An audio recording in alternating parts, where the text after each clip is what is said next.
What you see here is a picture of one of my all-time favorite cartoons. It's a retelling of the story between the tortoise and the hare. In this story, Bugs Bunny runs past the turtle at the end and is so happy he changed the outcome of this famous story, only to be tricked by the turtle. The turtle says, you must have been going very fast," and Bugs Bunny brags about how fast he was going. The turtle then turns to the police officers here and say, "All right, gentlemen, do your duty." This cartoon reminds me of the Nevada rancher standoff. Supposedly, the Bureau of Land Management and Cliven Bundy have been going at it for years. Mr. Bundy has been running cattle in Nevada on public lands. Uh, you know, Before he was even born, his family was ranching in that area. Well, apparently, this land has now been set aside by the desert tortoise, an endangered species. And the Bureau of Land Management is saying they have the right to charge him all these fees and penalties for doing something he's done since the 1800s, or at least his family has.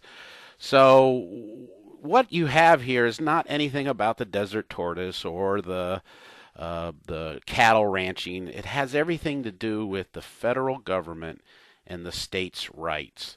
What you have here is an overreaching federal government. What example do we have of the federal government overreaching? Well, how about the EPA passing laws to regulate the very air you breathe? That was bad enough. But when the courts started upholding the right for a federal agency to regulate something as natural as the air you exhale, you realize the government, or the federal government, has unlimited power. And that's what's at the core here. You have an American population that is getting fed up with everything going through Washington. That means no matter where you're at, whatever your local governments are, everybody is being run by the federal government.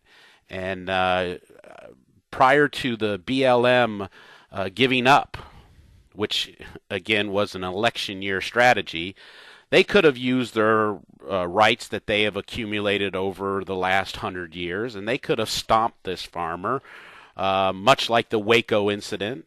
They could go in there and burn down his farm, and they probably would have if it wasn't an election year.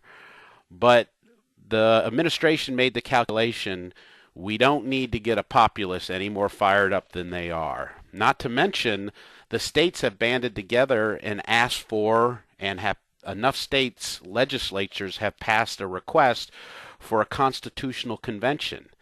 Now, this is the federal government's biggest fear, because when the states get together, they're going to start taking back some of those rights the federal government, through this system, has stolen from the states.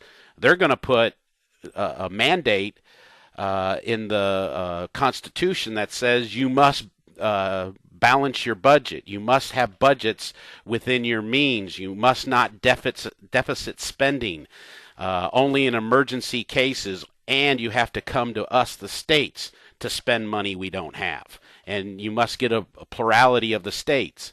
So this is an interesting time. Again, I have no doubt the Bureau of Land Management could have called all the other federal agencies and gone in there and really made a mess of this place, but they decided, no, we'll do it. We'll just do it at a later date.